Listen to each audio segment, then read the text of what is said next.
Normally, whoever's preaching has to read the Acts 2 passage, but I just kind of wanted to see if Sue could get through all the names. Anybody else you want to see? Thank you, Sue. I knew she could. I knew she could handle it. We both had the same pastor for a little bit, the Reverend Dr. Benjamin Gordon Edwards up in First Pres Stillwater, and he loved Pentecost so much that someone made him this robe. And so this is the robe I'm wearing, made by someone in the congregation. They gave it to him because he always loved to remind everyone that the Spirit is alive and well, and the Spirit is moving in our midst. And on Pentecost, we celebrate that. And so when Gordon retired, he gave me the robe. And so we have seen this robe many times before, and it's fun to wear it in honor of him every year we come to this. Second passage I have where he comes from Numbers chapter 11. I'm just going to dive right into it. So Moses went out and told the people the words of the Lord. And he gathered 70 of the elders of the people, and he placed them all around the tent. Then the Lord came down in a cloud and spoke to him, and took some of the Spirit that was on him and put it on the 70 elders. And when the Spirit rested on them, they prophesied, but they did not do so again. 2 men remained in the camp. One was named Eldad, the other one was Medad, and the Spirit rested on them. They were among those registered, but they had not gone out to the tent, so they prophesied in the camp. And a young man ran and told Moses, Eldad and Medad are prophesying in the camp. And Joshua, son of Nun, the assistant of Moses, one of his chosen men, said, My lord Moses, stop them. But Moses said to him, Are you jealous for my sake? Would that all the Lord's people were prophets, and that the Lord would put his Spirit on them. And Moses and the elders of Israel returned to camp. Friends, this is the word of the Lord. Join me in a word of prayer. Spirit of the living God, fall afresh on me, on us, on everyone once again on this day. Melt us, mold us, fill us, use us. We love you so much, Lord. All God's people say, amen. I used to do a lot of work for Office of Vital Congregations. I was a part of the Presbyterian Mission Agency. At that time, it was one of 6 agencies of the PCUSA, and I say at that time because I think we're down to 5 now. We're just about to merge 2 of them together. And before you think it, no, it's not because I messed something up when I was there, okay? I didn't shut down an entire agency. Calm down, everybody. But I was a part of a team there, and I did some consulting work for presbyteries and congregations that wanted to engage in the Vital Congregations Initiative. And so we would meet with groups, and we'd talk through the 7 marks of vital congregations, and we go with research services, and we hand them the surveys so they could take the pulse of the congregation or the presbytery. We showed up to retreats and conferences and Zoom meetups and really anything else they could come up with. And we were there for support as they kind of went into it. And it was pretty fun. It was a pretty cool gig for a while. I met some awesome people. I heard about some awesome ministries. But it also came with its fair share of other people, right? You know what I mean? Yeah, so we had to deal with them too a lot. I remember we were in Kansas City, downtown, Kemper Arena area, and it was with all the western states. And so this was the Western State Meetup, and so all the states out to the west, everyone gathered in Kansas City for the conference that year that we were having. All the designated leaders came together, and there was one leader, I will call him, who just really seemed to love the sound of his own voice. You know the type? Yeah, that's who we're dealing with here. I think he also kind of confuddled the words of compliment and complaining, because I don't think he really knew when he was doing either of them and both of them at the same time. I remember he'd show up in the morning, he'd say something like, conference is good so far, muffins are stale. Okay, thank you for that. I don't know what to say to that. I remember also the morning after I preached the night before at worship, he came up and said, worship at these things is normally great. Okay, thank you, I think. I don't know. He was the most negative Nelly I'd met in a long time. He really, really was. And honestly, it would have been comical if we didn't have to deal with him all the time. He just kind of made it all pretty tragic, a lot of those meetings. But we'd finally gotten to the brainstorm session at the end of the week, okay? And so this is at the very end of the week. I was not leading this one. Thanks be to God. This was Catherine's deal. Catherine had to lead it. She was our kind of ringleader. She was the director of this whole initiative. We were there to support her as a part of her team. And so we got into this brainstorming session, and she took the lead on this. And she's asking individual people to bring problems that they're encountering as they roll out this initiative, asking the group to brainstorm various ways to approach or to handle these problems. Typically, we got things like keeping groups involved. How do we keep groups involved? Or cohorts. When do we know to split cohorts or keep cohorts? Grant writing, missional funding obstacles, things like that. That's what we got. But this day, in this brainstorming session, we took a sudden turn when Mr. Negative Nelly decided to weigh in and bring up another problem that he had. He said, "Yeah, I've got a problem." It's like, "Oh, okay, Mr. Nelly, why don't you go next? What's your problem?" He's like, "Well, I've got a big problem. I've been trying to get a food pantry to take off, and we can't get it going." And Catherine's like, "Well, okay, that's great. Okay, let's toss this one to the group. Let's toss it out to them. Has anyone ever started a food pantry before?" He's like, No. We've already started the food pantry. We just can't get the numbers." So Catherine's like, "The numbers of what?" "We can't get the numbers of people. We don't have enough people coming." She's like, "Well, is there a need for a food pantry in your area?" "Oh, yeah, there's a need. There's a big need." Well, how do you know?" Well, because the Methodists have a big old food pantry down the block, and they got people going there all the time." She's like, okay, there's another food pantry in your area. Have you looked at partnering with them?" "Oh, they don't know what they're doing. They just tossed it together without even thinking. And we put in the time, and we maximize the space, and we're the efficiency experts. We have some real experts in our congregation, and we've even got someone who works at the Hy-Vee grocery, and so we've got a hookup for some fresh produce, and they don't have that. We have that." "Well, okay, that's great." She said, "But what's the problem?" "Well, the problem is the Methodists are taking all the people, and we aren't getting anybody at ours, and ours is better." And Catherine again said, "Well, I really wonder if partnering is the right option here." He's like, No, we tried that. They're too hard. They're too difficult to deal with over there, and ours is better. We do ours better. And so what I really want to know is, how do we get people to leave theirs and come to ours? How do we make that happen?" This is when Catherine went into full Catherine mode, as only Catherine can really do, right? After she paused and she took a breath and she thought about it, she said, "Okay, so your problem is that there's too much competition in the food pantry business." "Yeah." "And your hope is to get more people to come to your food pantry rather than have them go to the Methodist one." "Yes, that's exactly it." So the best possible outcome would be for everyone to start coming to your food pantry and stop going to theirs." "Yes, that's what I'm trying to do," which would mean that they would probably have to close their food pantry. Well, I mean, they don't know what they're doing over there. And that would mean that you would be the only one left. Well, we could handle it. We could take all the people. But the same number of people in your county would be served either way. But they don't have the Hy-Vee connection. They don't have that. Remember, we have that. They don't have that.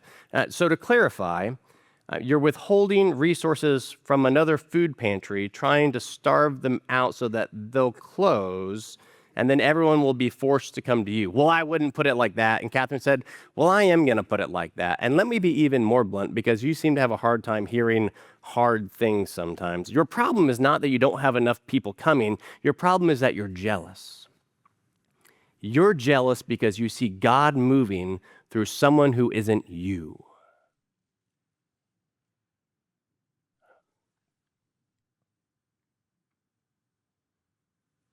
When we run into Moses, Numbers chapter 11, our passage today, when we run into Moses, he's exhausted.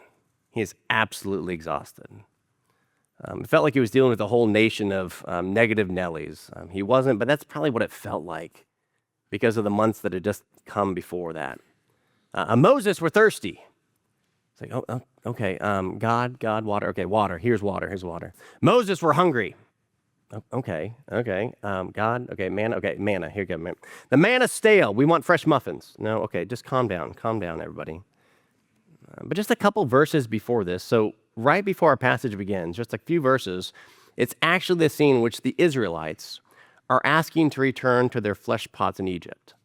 And so people talk about that. It's kind of become a joke, but they're asking to return to the flesh pots, the pots that they cooked their meat over in Egypt. They're asking to go back. And they're like, oh, remember the meat that we had. Remember the fish.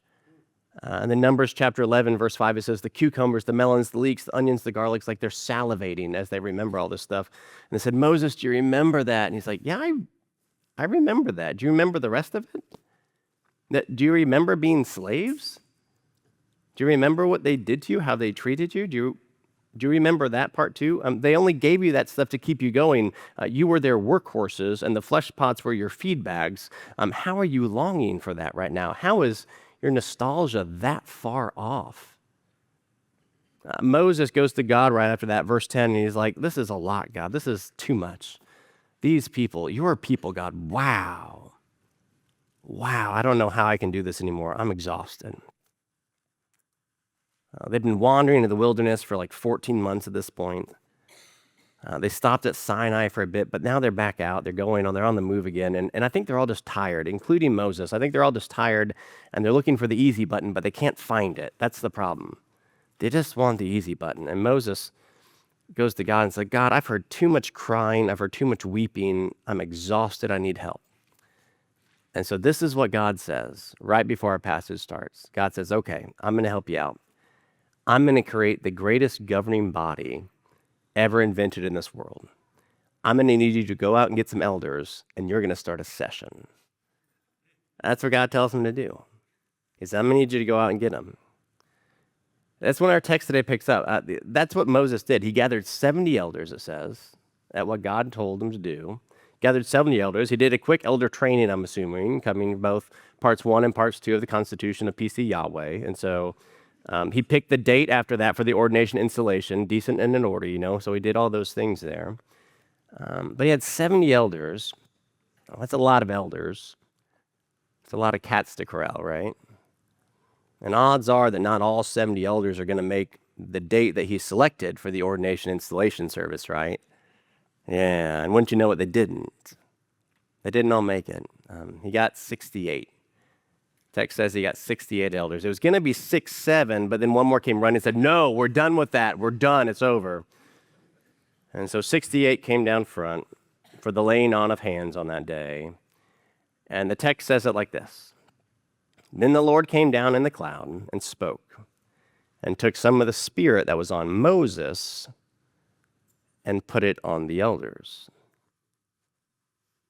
Took some of the spirit that was on Moses and put it on the elders. Now, this is when your perspective really comes into play, right? This is where it kind of matters. And so if you see a glass of water at 50%, is it half full or is it half empty, right? What's your perspective on that one? Or do you think that the water in Egypt tasted better? Or do you think that the food pantry is hanging out the wrong water again, right? Like, what's your perspective on all this stuff? Your perspective matters, but in this case, it even goes deeper into your theology. Your theology starts to come into play here a little bit.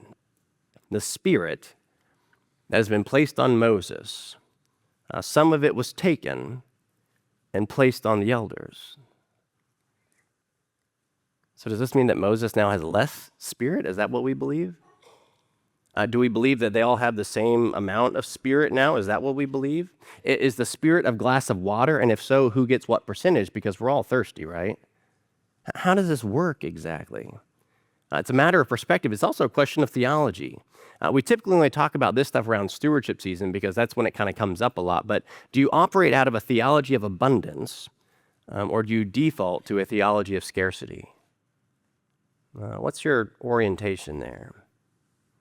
When you've got a theology of scarcity, when you've had that mindset, when you have that heart set, it's always kind of right there in your ear and it's whispering. It's like, there's not enough.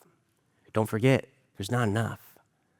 Not enough resources, not enough time, not enough money, not enough blessings, so you better get all the blessings you can real quick. There's not enough grace, so you better hoard it. There's not enough spirit to go around. That's what that mindset says, theology of scarcity. And people who operate out of this theological framework, they become very territorial, and you can understand that, right? They've got to get their boundaries because we can't let the spirit escape. We've got to get all the resources. We got to get all those blessings. And so they get territorial and protective and very anxious and controlling. And they say things like, well, there's not enough for everyone. We've got to win because we don't want to lose. Our food pantry is better. These are the kind of things that you hear them say. But when you have a theology of abundance, it all just sounds ridiculous, doesn't it? God is not going to run out. What are we afraid of? There's always more than enough. God created and designed the world to be like that, especially when we remember that we're all in this together. Yeah, but when you operate out of a theology of abundance, these are the people who tend to be generous and collaborative and joyful and open-handed and non-anxious. These are some of the most wonderful people you'll ever meet. And honestly, they tend to be the ones who are willing to call out the leaders when the leaders lose sight of this, right? And when you see this, when you see the difference in theologies and different perspectives here, when you see it, you start to see it everywhere, kind of always, all at once. Because it's all throughout this world. It's in politics, it's in churches, it's in conferences, it's in relationships, it's in wait lists, it's in athletes. Are they selfish or are they generous? Are they controlling or are they empowering? Are they zero sum or do they always find a way to find some more, right? Are they gatekeeping or are they practicing radical hospitality? It comes down to that. When you see it, when you start to see it in the world, you start to see it everywhere, always, all at once, because it's all around us all the time. I even see it in the text today, because this is what's happening with Moses and Joshua in the next part of our passage. This is what happens next. 68 elders arrived at the service for ordination installation. 68 elders showed up for the big day. 68 were there, but the spirits went to all 70 of them. You see what happened there? Only 68 came, but all 70 got the Spirit. The text says it like this: only 68 showed up, but then the Lord came down in the cloud and spoke and took some of the Spirit that was on Moses and put it on the 70 elders. And when the Spirit rested on them, they prophesied. Eldad and Medad were the two elders that didn't make it that day. Now, I don't know why they didn't make it. You don't know why they didn't make it. Moses and Joshua have no idea why they didn't make it. But when the report came back that these two who didn't show up on that day still had the Spirit come to them, and they too began to prophesy, Joshua and Moses had two very different reactions to that, didn't they? Yeah, when you start to see it, you start to see it everywhere, always, all at once. Joshua, the young leader, the up-and-coming leader, the still developing leader who needed to get called out on this, Joshua goes to Moses and says, "You got to stop him, Moses. You got to stop that," as if to say, you got to squash this now. This is going to spiral out of control if you don't. They're going to take all your Spirit, Moses. They're going to take it all, and they're going to start something, and then nobody's going to show up next year to your ordination installation service. No one's going to come. Nobody will respect your leadership anymore. No one's going to listen to you anymore. And if you ask me, Moses, the manna fields are starting to look kind of half empty. And so they don't know how to do this, Moses. They don't know what they're doing. You're the efficiency expert here, Moses. I'm your number two. We need to get them out of here. We need to let them not do things like this. They're going to ruin everything. We got to stop them, Moses. That's what Joshua's reaction is. And Moses gives him perhaps the most confuddled look ever right before he says, "Are you jealous? Are you jealous for my sake?" He goes on, he says, "Are you jealous for my sake? Would that all the Lord's people were prophets, and the Lord would put his Spirit on them." As if to say, don't we want God's Spirit on everyone? Don't we want more prophets? Don't we want all people chasing God's truth? Isn't that kind of the point of all this, Joshua? Moses' response. This aligns with what we read in Joel chapter 2. Right after it goes from catastrophe to repentance to restoration to this radical notion of God's Spirit being for all, right? So right after that, we have the text in there. It says, "Then afterward, I will pour out my Spirit on all flesh. Your sons and your daughters shall prophesy. Your old men shall dream dreams, and your young men shall see visions." That's from Joel chapter 2. And actually, this is the passage that Peter's quoting in his Pentecost sermon. This is the exact passage he's preaching on that day. He gets up on Pentecost. He says, God says, I will pour out my spirit on all flesh. And that's exactly what they just witnessed, right? On the young and the old, the rich and the poor, the strong and the weak, the insider, the outsider, the believer, the skeptic, the powerful, the powerless. God says, I will pour out my spirit on all flesh. That includes the two elders who didn't show up. It includes the Methodists who don't know how to run a food pantry. It includes you, me. It includes us. It includes them. It even includes the negative Nellies of this world. Because I tell you what, sometimes God does even work through them, believe it or not. God says, I will pour out my spirit on all flesh. Thanks be to God that on Pentecost we get a gift, this annual reminder that the Spirit will never run out. There's an abundance of God in this world. And Christ shares his inheritance with us all. Thanks be to God. In the name of the Father, and of the Son, and of the Holy Spirit, all God's people say, Amen.